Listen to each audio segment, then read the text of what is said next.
Good morning and welcome to your Daily Game Face. I'm Dr. Kimberly Lannon. Oh, now you're smiling. And I'm ready to throw something at Lou because Lou is sick. I have a cold. And I'm on the back end of it. He didn't warn me before I got close to him. Now I'm going to be civil. You didn't warn me, and then after I walked away, you're like, "Oh, I have a cold." Yeah, so and then you came back and just stood at the same distance. No, I didn't. Yes, I came in to get all kinds of sanitizing stuff because then when you told me that, I know you touch everything in my studio area. Yeah, so it's my job. Wipe everything down, and then I use this disgusting blah that smells, and then it won't soak in. And then you had to, whatever. Sorry, Lou, and you didn't tell me that you were sick. COVID. I did. It was about 30 seconds into the conversation, but still. Yeah. Yeah. 30 seconds later. Yeah. Thanks, Lou. Anyway, so, and see, this is how we always start. And now I'm mad at you. How did you get sick? I don't know. Like, really? Like, who are you around? You sit behind a glass window like the Wizard of Oz. Yeah, well, that's a couple hours a day. It's not my whole life. Well, I'm out. Thank God I'm over here. Yeah. Stay over there. No problem. I literally just took like 5 hand sanitizer wipes and like cleaned it down. You're okay. You're going to make it. I know, but look at me. I'm like, hands up. Hands off the steering wheel. Well, anyway, good morning, everyone. I hope you all had a wonderful Thanksgiving. Did you have a nice Thanksgiving? I had a nice Thanksgiving, yes. Yes? Yeah. Good. Did you cook? I didn't. Oh, that's right. We talked about that. Yeah. Oh, well, you ate, though. The 16-year-old cooked. I texted you. Yeah. But I ate reasonably with our series of broadcasts in mind about how to deal with food on the holiday. Yeah, you texted me and said that you actually didn't go too far over the edge. No. And that was good. So you didn't end up having to do the couch unbuckle and sleep? No, God, no. You got to watch your football games without distress in your stomach and your brain? I might have gone a little far in the squash.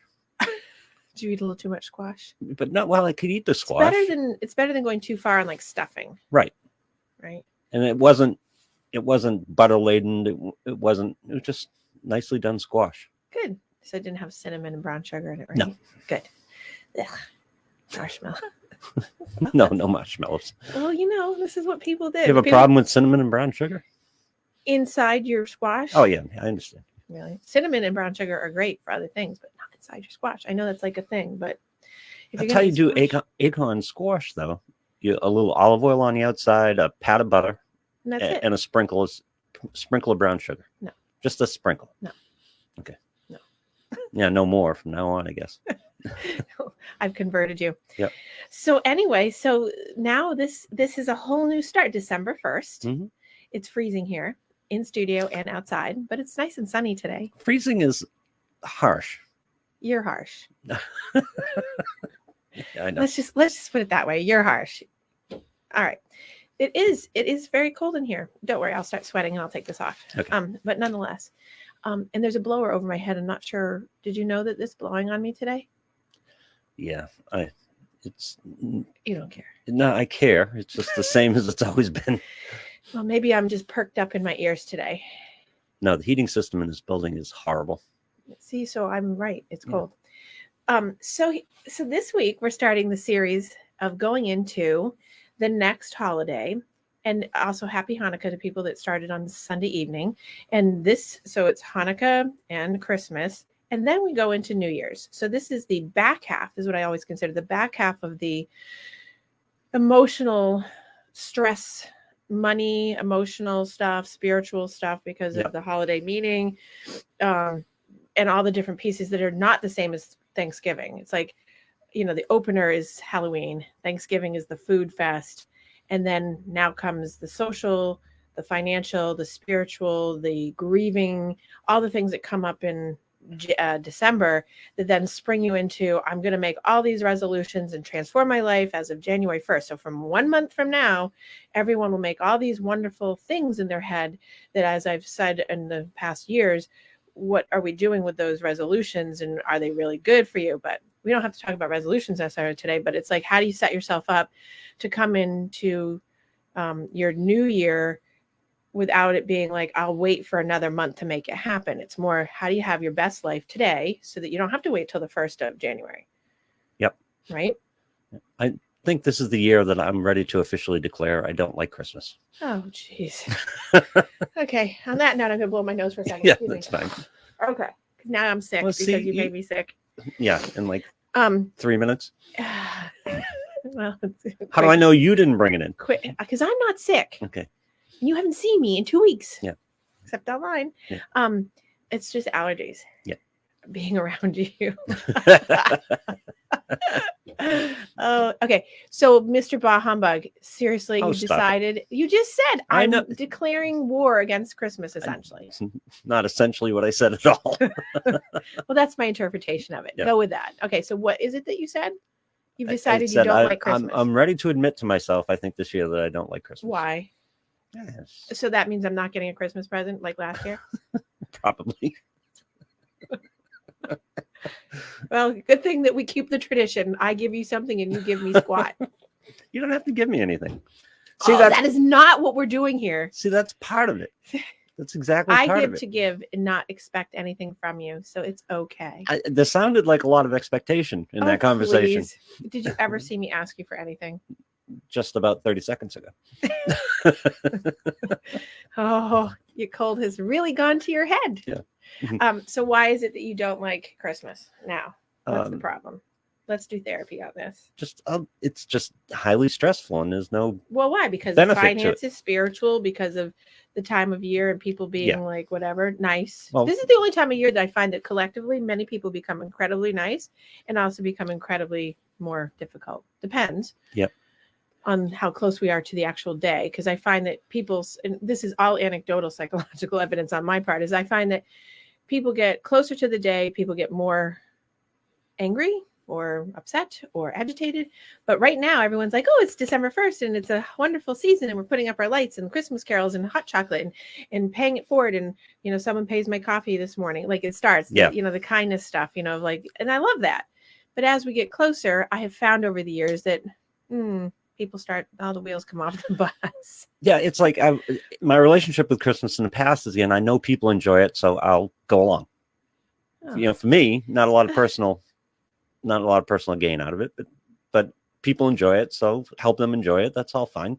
Well, that is personal gain. And why should there have to be personal gain? That's an interesting concept psychologically. Let's talk about that. Well, that Personal usually gain. determines your like or dislike for an item. Well, yeah, but It if you're helping people out by it makes helping you them feel enjoy better. It that is doesn't make you personal feel gain. better. You're talking over me. Yeah, I'm sorry. Yeah, so that's been the way I've handled it for a long time. And it'll probably continue to be the way I handle it because I know other people enjoy it. So why dump that on them? Okay, so this is a very important piece, I guess, of this because I think, all kidding aside, many people I think share your viewpoint.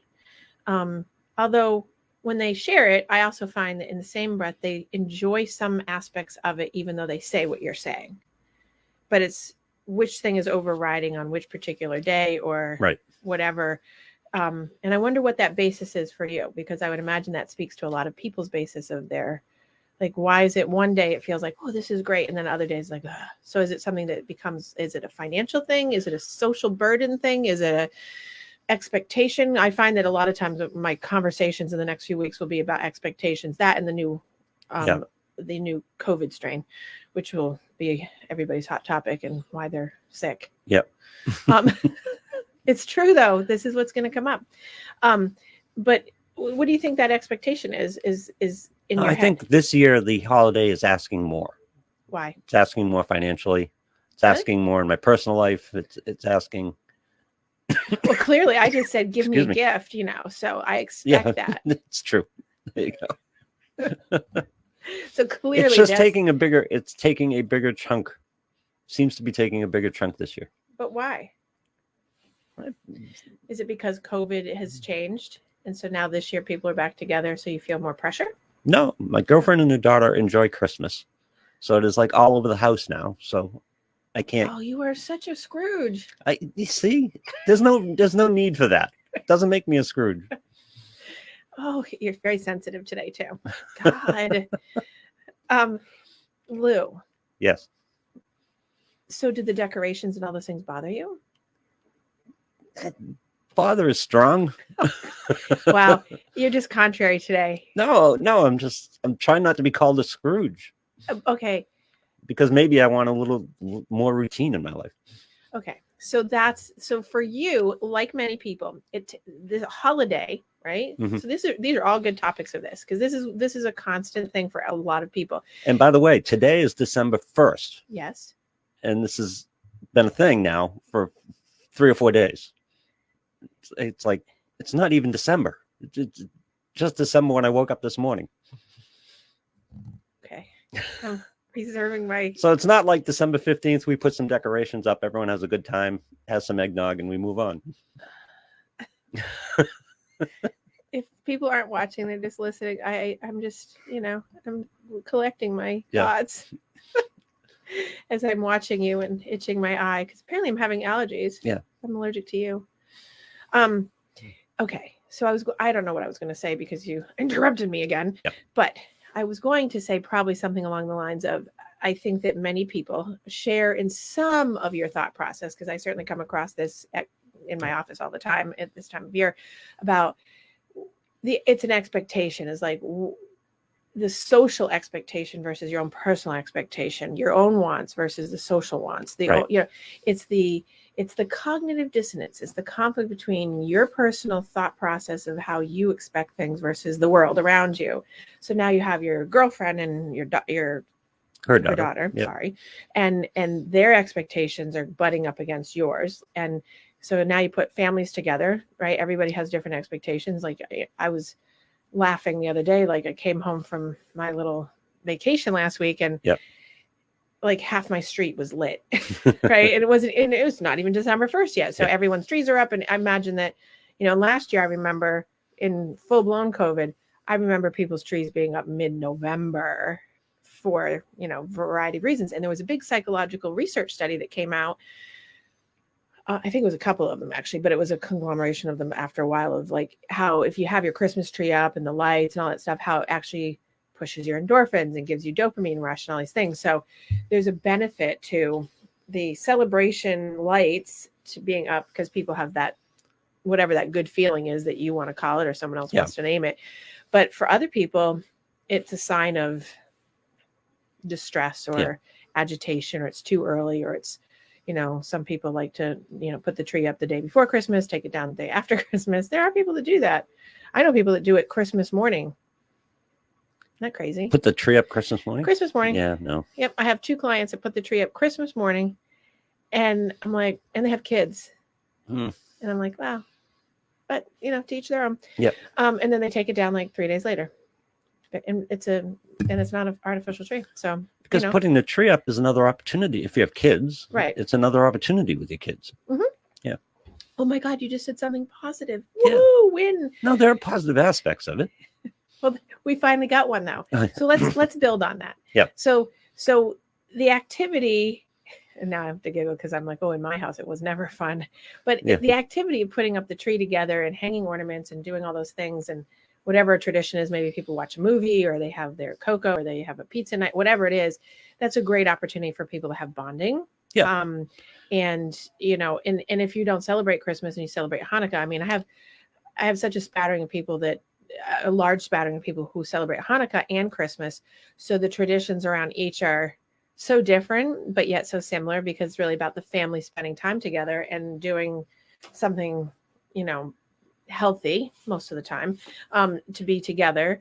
And then, well, what's the letdown of it, or what's the downside of it? So when you're doing Christmas tree together and all those things, well, that's why I was laughing, because in my house, I think it's the first time in my life, and the only time growing up, that I'd ever hear F-bombs in my house, because no one would swear ever until the Christmas tree was going up, because we had a very large A-frame ski chalet in Vermont, and I grew up, and then our trees were better part of 10 plus feet high, and you have to strap them to the wall kind of tree. Yeah.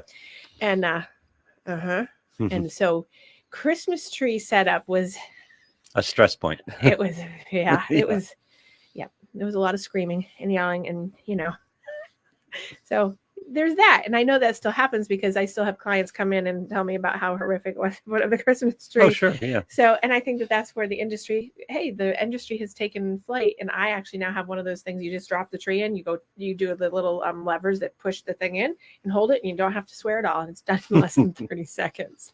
So, but growing up, people have that. So the bonding around that. So I have good memories of that, even though it was horrific. I have good memories of the fact that, we'd have to strap it back to the wall, make sure it didn't fall over, make sure no cats were climbing up the center of it.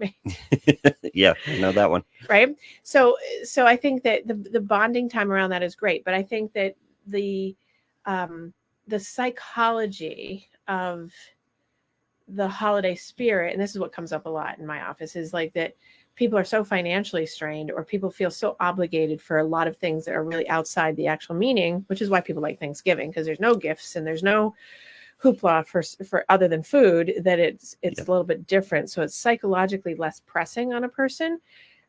And this is why I have found, and I would imagine there's plenty of good research and writing out there on the fact that this particular month is one of the hardest on people in terms of physically, mentally, for all the variety of reasons, just because it's so pressured in so many ways. And so that you don't have to wonder why people get really suicidal or homicidal in some cases, where people feel really pushed to the wall because they're so aggravated or agitated. Yeah.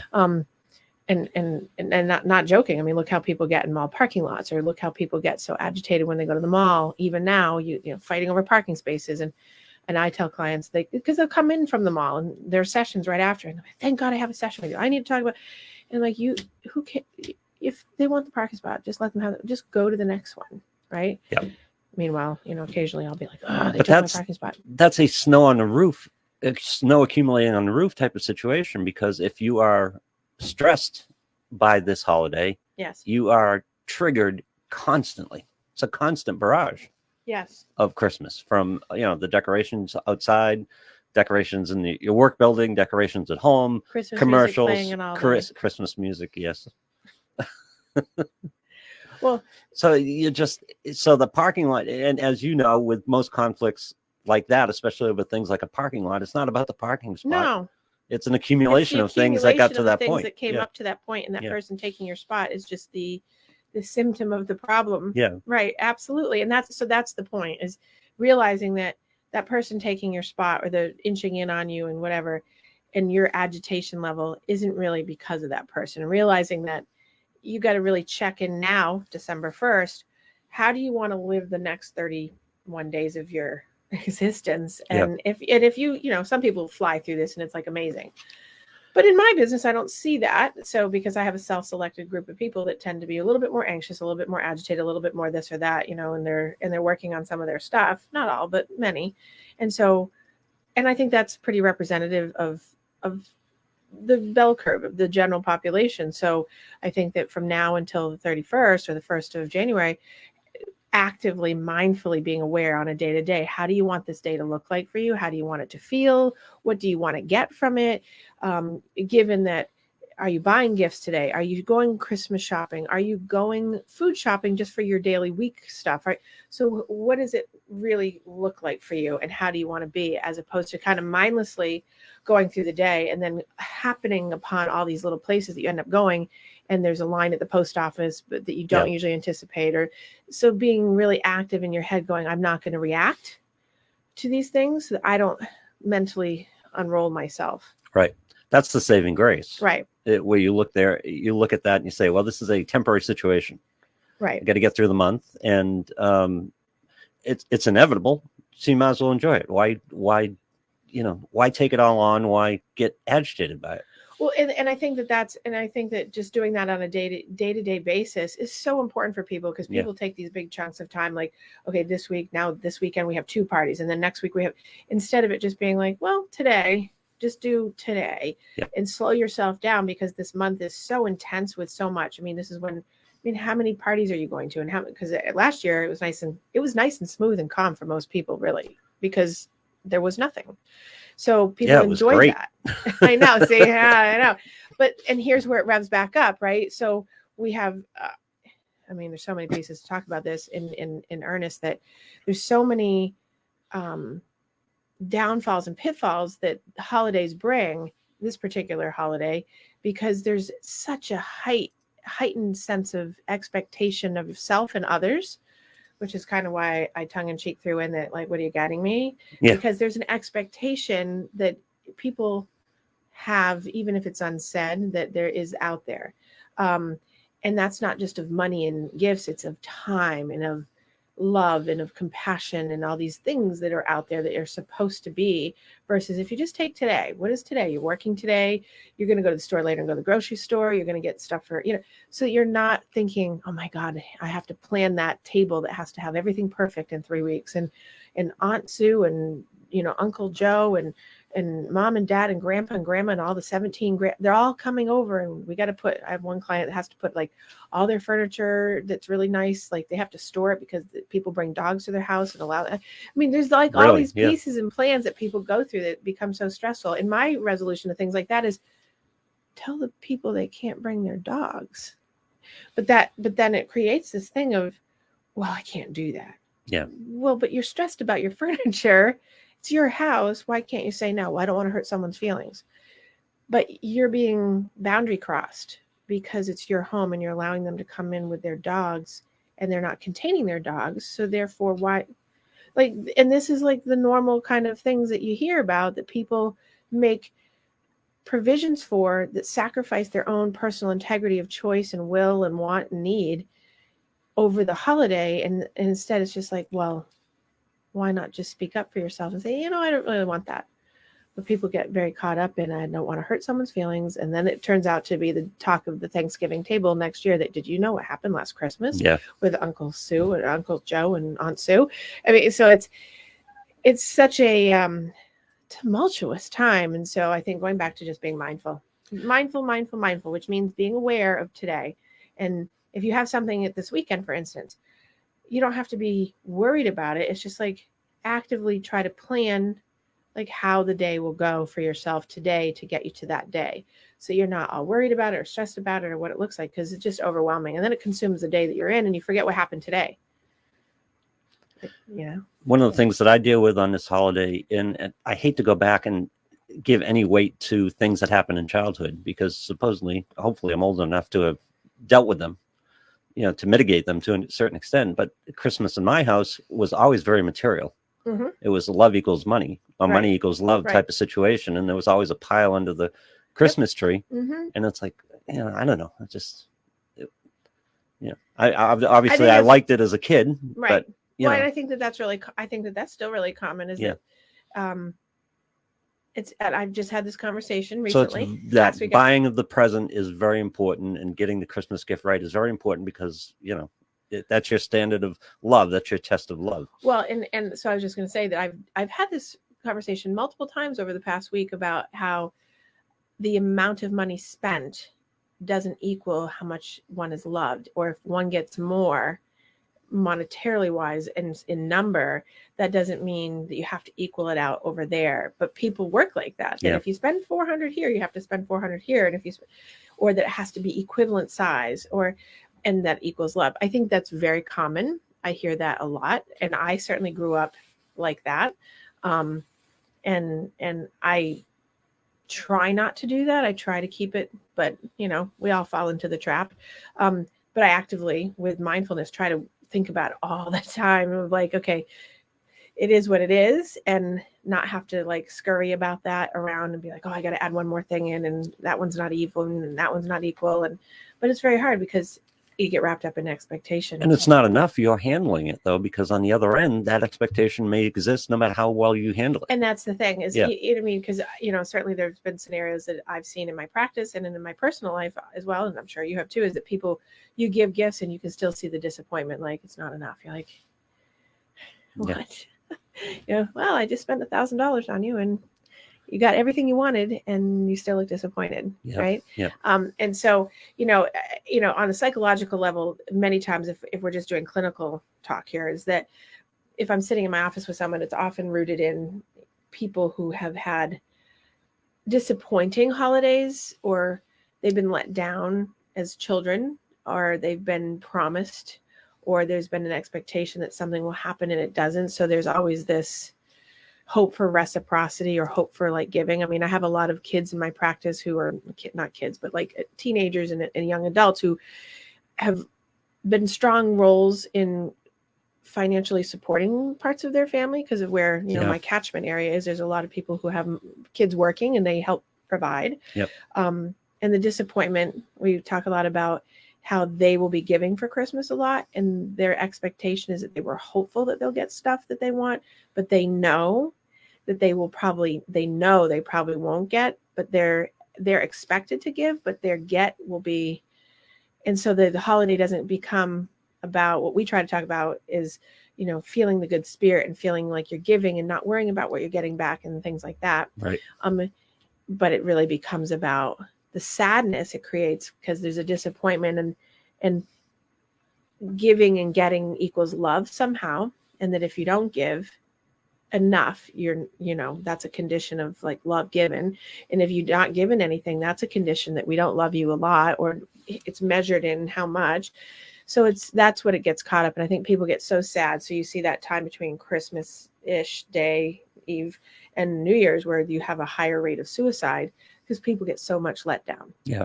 And then you add all the other things we talked about at Thanksgiving, like alcohol and family dynamics and all these like sad things. And it's like, oh, the expectation is so high and the equivalency of like all the gift giving and all that stuff. And it's like, I'm a big person in the past few years on giving experiences, not gifts. So there's nothing tangible like to touch. It's more about give the gift of like going to bowling, or you're doing something together. Going out on a shopping. I'm taking like one of my nieces out on a shopping and lunch date. You know, we're going out and doing that for Christmas. So we're spending time together. So it's not measured in actual gifting. And so we both consider it that we're giving to each other because we're going and spending time together. It's funny. The kids ask all the time, what do you want for Christmas? What do you want for birthday? I want time. Yeah. You know, let's go have dinner or something like that. Right. Yeah. Well, and people ask me recently, what do you want for Christmas? And I say nothing. And they're like, no, you really want something. Don't worry. We'll get you something good. And I'm like, okay. I mean, I love getting things, but I'd like a day with nobody around me. Yeah, there you go. You know, if truth be told, I would like a day to spend in the forest with the woodland creatures and by myself. But when people ask and I say I don't want anything, it's that association for me is I don't want you to have the stress. Don't worry about getting me some. First of all, well, I do love. I couldn't tell you what I want, so I will be getting you your bourbon. Well, bourbon's always a nice gift. I know. Yeah. But maybe we should just go out and get bourbon together. Oh, yeah. And then we have time. Right? Now everyone's going to be like, oh, are they dating? No. But sure, when I'm over my cold. Actually, that would help your cold. I know. Trust me. Like you should, as soon as we finish the show, just drink up. Have some bourbon. Did you have any in that drawer over there? 3 more shows today. Actually, I have Bailey's in the drawer. See, I always knew you were drinking while we were doing the show. No, that's from an old show a while ago. But oh my god. So the other piece of this, we did a taste test on the air of that show. We did a taste test live because I said I could tell the difference between Irish creams, and they disputed it. So. And did you? Oh, of course, yeah. Okay, it's easy. Yeah, because you can usually tell between Bailey's and other. It's very clear. Yeah. The other piece of this, because this is like the setup show for the next few shows, obviously. So that's why I'm bouncing a little bit, because we're also going to talk about and put this in is. This is also a holiday for a lot of the real triggering of the mental health disorders. Like bipolar incidences tend to be increased. Like if you have, more of the bipolar 1 versus bipolar 2. So what you're either more depressed or you're very manicky, or OCD is pressed during this time because people have to be perfect. I have clients that spend hours wrapping gifts because it has to be perfect, and they'll wrap and unwrap and wrap and unwrap and bows and I understand that, right? So, or the trees have to be perfect, and I have to say that I have a little bit of this, right? That certain things have to be a certain way, and probably drive John absolutely crazy. And I'll come home and he'll be like, "Look, I did all the lights," and I'll be like, "Ugh." Do you have one Christmas tree? What? Do you have one Christmas tree? Will you judge me if I have more? Judge you, no. Laugh at me. So you have more. I do. Yeah. Yep. Well, Like you said it like, of course you do, Kim. Of course you do. it's one of the things this year. I've always There are had- 2 Christmas trees and they're like basically next to each other. Oh, no. Yeah. No, I've always had more than one. Yeah.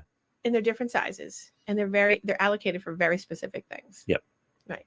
I used to have my grandmother's Christmas tree. Like I made it after she passed away. I did it in honor of her for 10 years. Nice. A beautiful Christmas tree of all her favorite colors and the way she did it. And then it switched over to my Swarovski crystal tree. Wow. So there's only my Swarovski crystals on it. Yeah. It's very pretty. So you're into Christmas. I love Christmas. Yeah. It is So my favorite holiday. all these disorders get triggered because you're expected to be happy. Well, it depends on I the would disorder. imagine. So let me finish this disorder. So you got OCD, post-traumatic stress disorder gets triggered heavily during this time as well. Not in the sense of like veterans having like the fireworks go off, but there's other things that go on, like memories and flashbacks. And then because the trauma is constant because you're seeing Christmas everywhere 24/7. Well, What? I think we just tapped into some of your trauma, didn't we? Yeah, a little bit. Yeah, a little bit. Yeah. Oh, I'm gonna get calls today and next week about we really have to help Lou. No, I'm aware of it. I'm fine. I'm under control.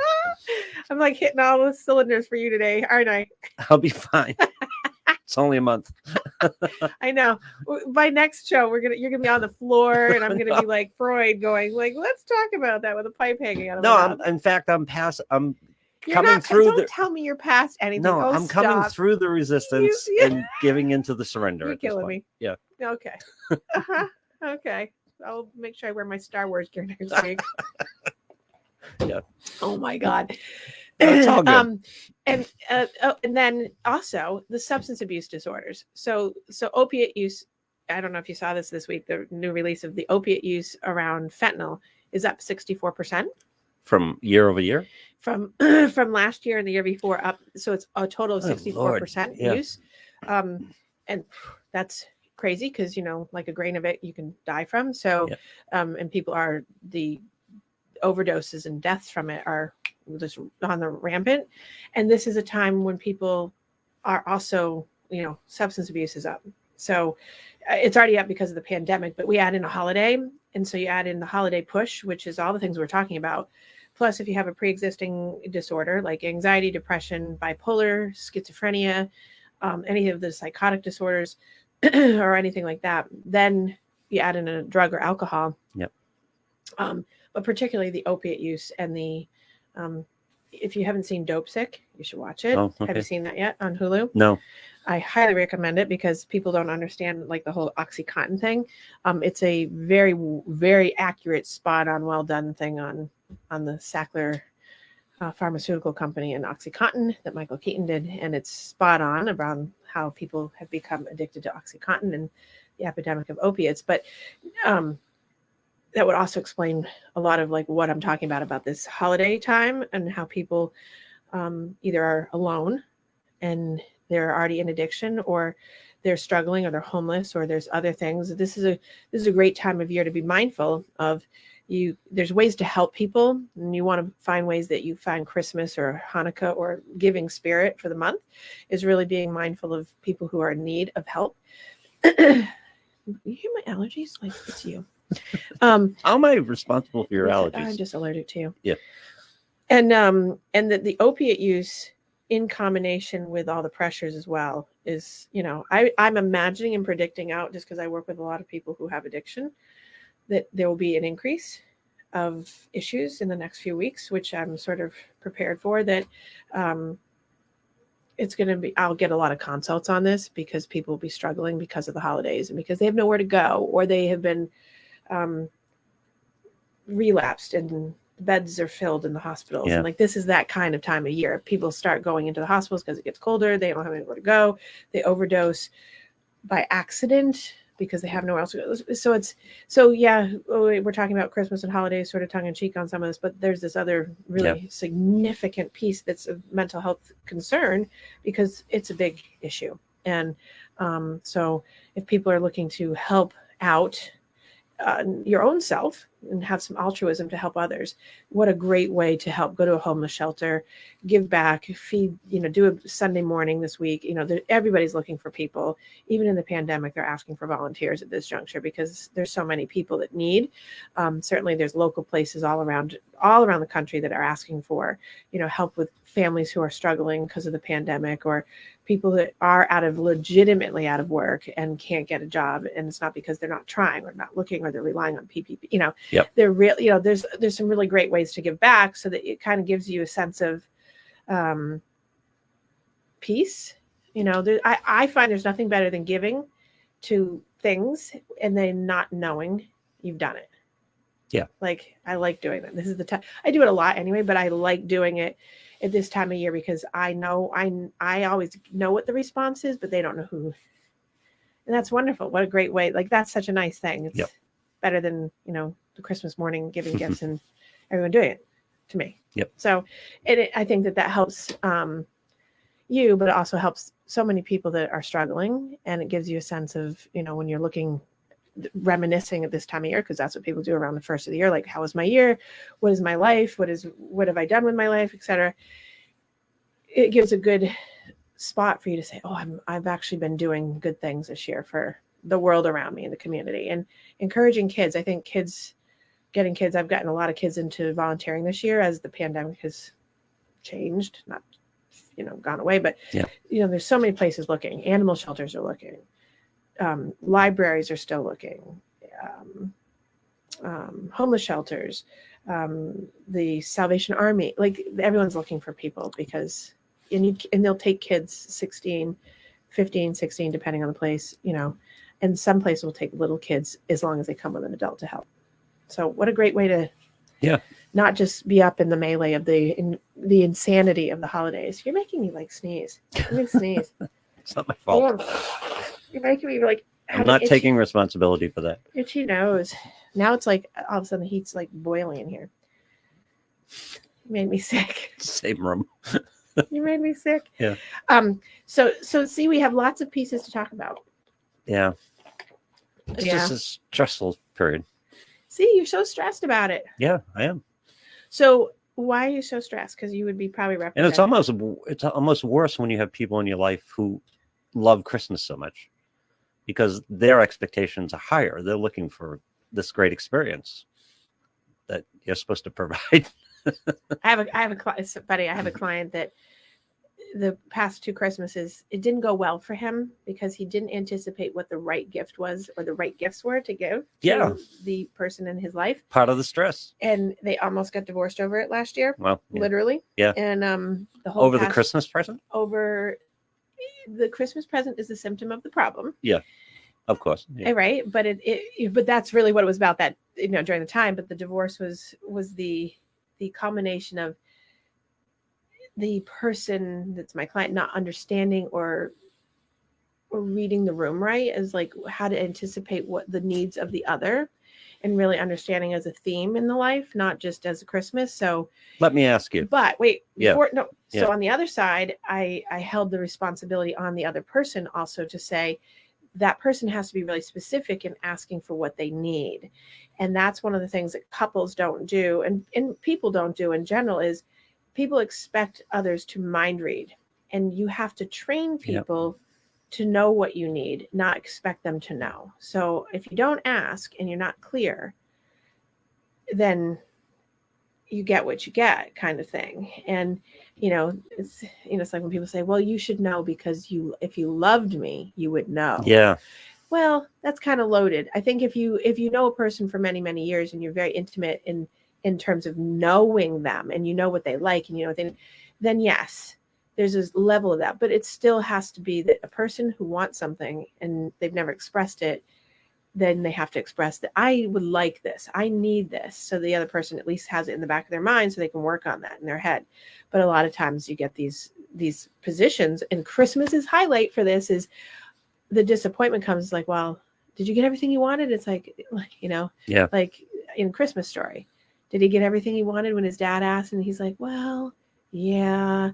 He's like, oh, well, that's good. Santa was good to you. And he's like, well, is there anything that you're missing? Well, no, that's okay. But the dad knew that he wanted the Red Ryder BB gun. because he knew that he knew the emotional want and need of the person, the kid. Yep. So that's what people are really looking for, is someone knowing them well enough to do that. And when my client, like, not the only client, but it just sticks out because I just had this conversation with him, that he already went out and bought this year, and he had 2 lists, and he was so afraid that he doesn't want to mess it up because he wants the marriage, that he bought everything on both lists.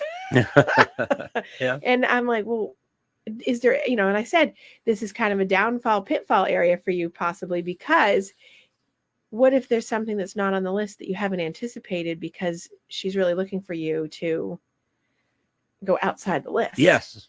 And he looked at me like, yep. Oh, yeah. Like I shot him in the heart yesterday. He was like, because going by a list shows lack of effort. Right. Can be interpreted as lack of effort. Yeah. Right. So that's what I was going to ask you. Before I get into that, you hit on it exactly, because I was going to ask you, did he have a chance? Because most guys don't have a chance. Well, I don't necessarily think it's just guys, because yeah, right, I really don't. But the stereotype is certainly that guys miss the mark, right? Really, because Christmas for a lot of guys is a 6-pack. Well, buy me a 6-pack. Or bourbon. Yeah, exactly. Right, I know. Yeah. Yes. But the thing is I think it happens on both sides. But I think, yes, the stereotype is definitely much more towards it being not in the male favor, that men will come up with the right thing. Yeah. Depends. And that's the commonality of that men miss the mark, right?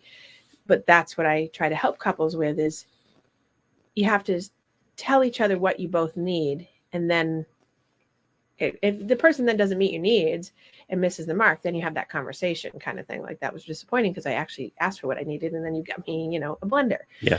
Yeah. Right. Yeah. Well, a blender. Yeah. And people are much more pragmatic. People expect that each person will be like themselves. So, most women, just everyone listening, most women don't want machinery, yes. vacuums, Fair blenders. Enough. Yes.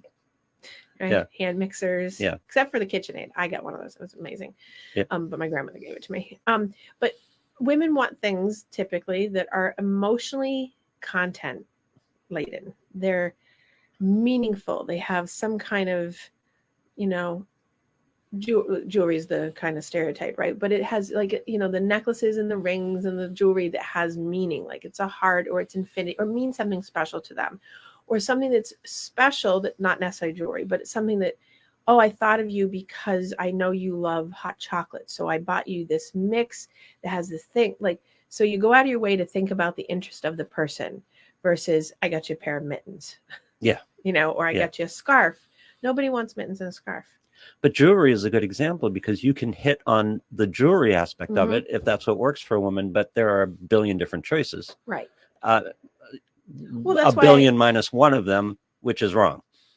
Well, but so that's why there's where knowing the person that you're with is super important. Is like, if you have someone that, has a pet, go for the pet kind of thing, or something with a pet thing on it, or, someone that loves cardinals, or, someone that loves, infinity signs, or, someone that loves, different gemstones that have, like, maybe Irish, the person. So you tailor it to them, or, Etsy's really good for finding things, like, so you're showing that you've put effort in to the gifting of it. And you didn't just go to, like, the little kiosk in the mall and just be like, I'll just pick that. Yeah. Be like, look, nothing to say anything at the kiosk in the mall aren't great sometimes, because they are, because I have a couple things from them and I love them. But it's a matter of, like, do you know your person, both male and female side, or male to male and female to female, just so I don't get dinged for, like, because it's true. Like, whatever you're getting, whoever you're getting for it, do you know your friend? Do you know your partner? Do you know your relationships well enough to meet the needs of the person? And you're not going to ever be always perfect, but it's the effort. It's like,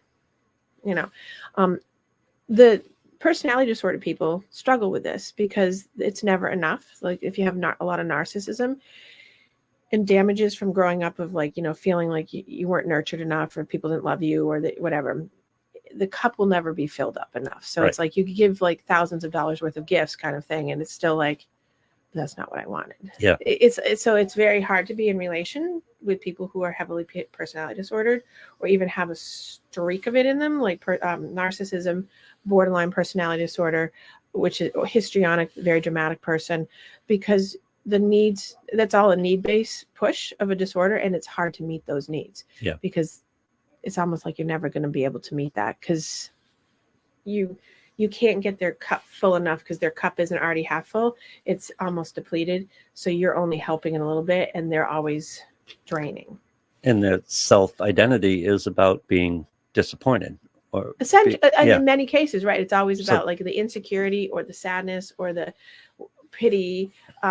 You know, I mean, very loosely. I mean, there's so much more to it, but sure. You know, just describing like on a Christmas morning, for instance. But they're like, attached to the disappointment more than they are than being satisfied. They're attached to the failure yeah. of getting their needs met, which is personality disorders. You know, that they have no cup filler, and that's what what ends up bringing up those kinds of things. You know, the antisocial person.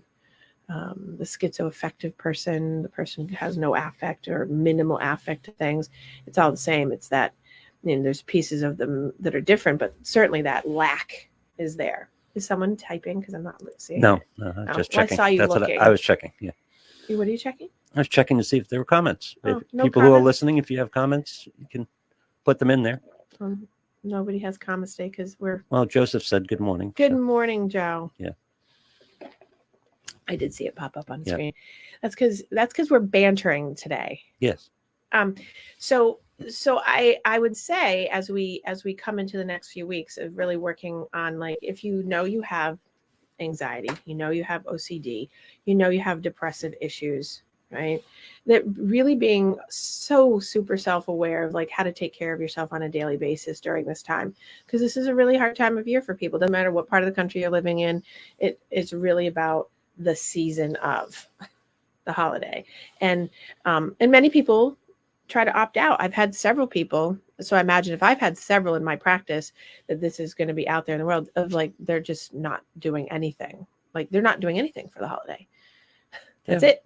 No tree, no decorations, and I'm like, yeah, it's problematic.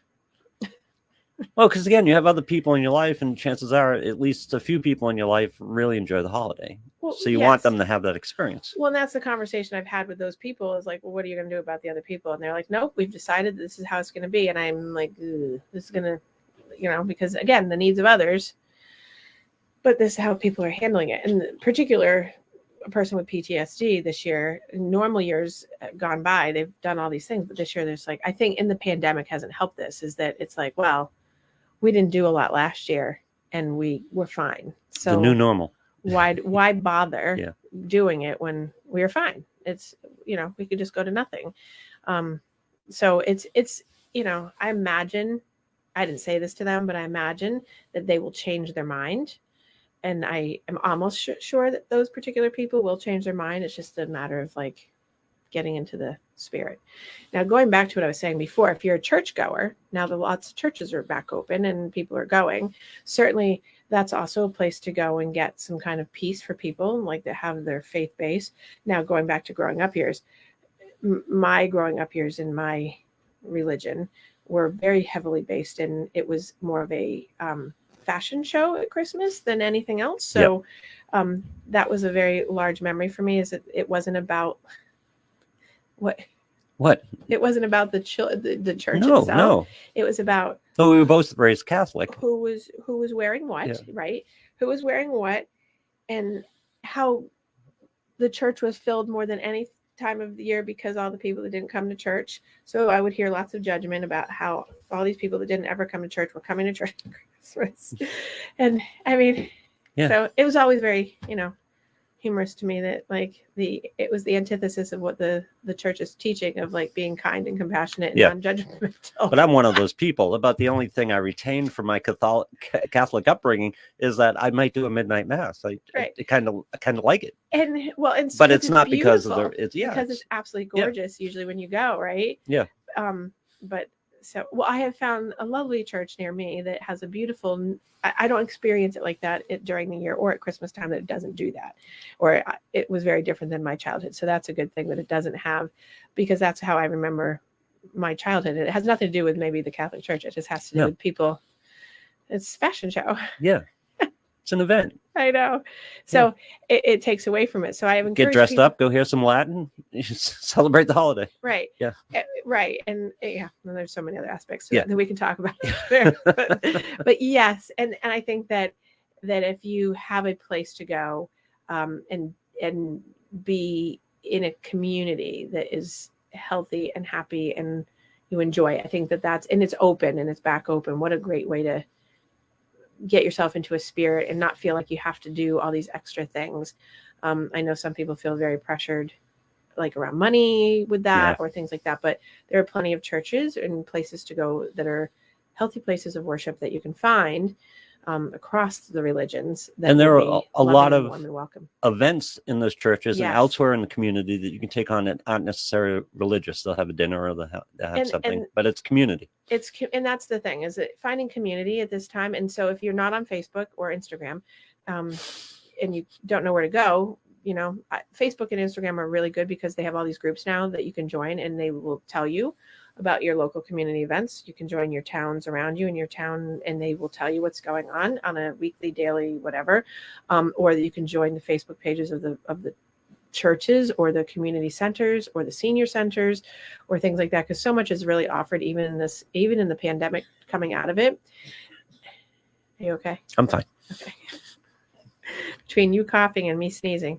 And also, if you don't have the access to that in terms of, and you don't want to do that, if you just do Google searches on your local area, in community activities, there's so many things. Like I've seen so many things this year on like holiday tree lights and festivals and all kinds of things, because people are really trying to get back to community and dinners, spaghetti dinner. I saw 3 churches in a row this past week of like, they're all having like turkey dinner, spaghetti dinner, such and such bingo night with blah, blah, blah. All are welcome, So, so things certainly are out there for people that are maybe alone, doing things like that, and certainly events going on all over, which weren't happening, and people are looking for connection. Now that's the other piece that I just will briefly talk about, and then we'll get ready to wrap up. But the other piece is how many people in the pandemic have now decided not to really go anywhere and do anything because they've now become shut-ins. And I'm encouraging people not to do that. It's so unhealthy for you. The lack of connection and being only socially connected on the internet and through social media is not healthy for you at all. And you really need to have one-to-one interaction. We were not made to be on these all the time and behind a computer screen, although we use them to get our resources. That's great. But really lacking social connection and having the stimulation between each other is a huge detriment, especially to people who have any of those disorders I've already mentioned, but then just in general for human nature. We are creatures of being together. We want to be together, and disconnecting like that from actual physical, tangible touch and seeing and all kinds of texture, that's not a healthy thing. So if you're hiding behind the pandemic, so to speak, and using that as a reason to not do or be afraid or hide behind masks, you need to go out, not just to exercise. You need to go out and like see people and have contact, even if it's just your grocer. Instacart has become so popular and all the delivery services, and nobody's doing it. It's like, you've got to still have contact. And I can't pressure that enough, is that you really have to have contact with people. That doesn't mean you have to give them hugs. What it means is you just have to have like, hey, how are you? Because what it's doing is it's firing up all the neurotransmitters in your brain to go, oh, there's an activity there. Because if your brain's always watching the screen and you're only looking at social media and you have only telephone conversations or Zoom or very minimal, your brain is now becoming complacent and compliant to that one venue. So it's not having stimulation. So your body's not producing the right chemicals. You're not likely to be as motivated to get out there and do exercise or all those, or eat right. I mean, people put on a lot of weight in the past year and a half. So you've got all these pieces and parts. And so now that we've covered 17 topics in this one particular show on December 1st. What you were just talking about is a baby step situation, right? Because if you go out to the grocery store, if you go out to an event, the Santa Parade or whatever it is in your town, or you just go out and walk the streets and say hi to a couple people, and you come back and go, nobody died. Right. You know, I can handle this. It helped you do a little bit more. Right. Yeah, take small steps. Right. And I think that yes, and I think that if people are still afraid, unfortunately, because now the big push on social media today is the new variant, and people are getting afraid, and that's why I was saying, oh, my next few weeks are going to be talking about like what do I think medically about, if you are, whatever your choices are, at the end of the day, this goes back to like the very beginning of the pandemic, and in jest, but in seriousness, wash your hands. Don't get close to people like I did to you today, not knowing you had a cold, and don't get in people's space, and wear a mask if you're worried, but don't limit yourself by, and if someone's going to say, oh, masks don't work. Okay. Yeah.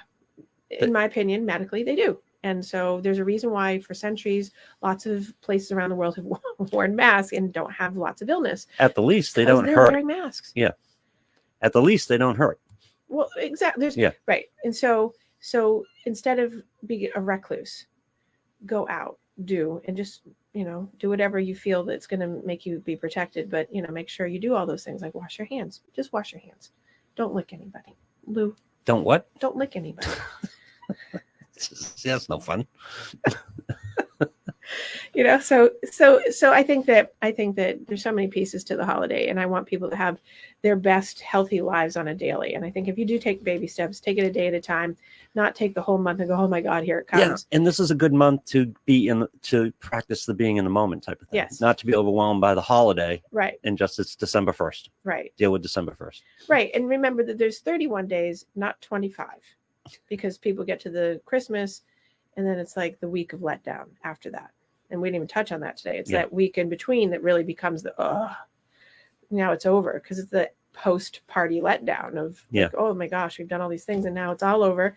It's kind of like the 17 hours cooking a meal and you eat it in 30 minutes. Then you pick your head up, turn around, you're facing your mortality.